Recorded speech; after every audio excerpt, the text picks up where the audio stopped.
আসসালামু আলাইকুম। আলহামদুলিল্লাহ আমরা ভালোভাবে পৌঁছে গেছি। কাপড় আমরা নিয়ে এসেছি। আপনাদের বলছিলাম আমরা কিছু দুস্থ মানুষকে কিছু কাপড় দেব আল্লাহর ইচ্ছায় নিয়ে এসেছি। তো আমরা ঠিক করেছি যে এই কাপড়গুলো আমরা যাদেরকে দেব, এর আগেও আমরা দিয়েছি, তো এবার যাদেরকে দেব আমাদের মার হাত থেকে দেব।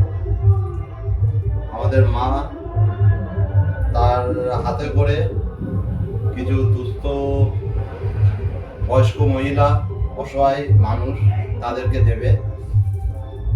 আপনারা দোয়া করবেন যাতে আমরা আরো বেশি বেশি করে মানুষের পাশে থাকতে পারি, মানুষকে হেল্প করতে পারি।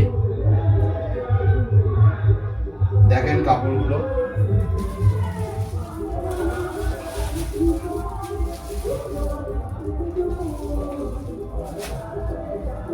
এই রমজান মাসে ঈদের আগে যাতে দুস্থ অসহায় বয়স্ক মহিলারা যাতে নতুন কাপড় পরতে পারে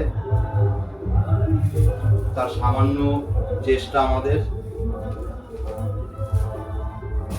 দোয়া করবেন আমাদের জন্য। আসসালামু আলাইকুম।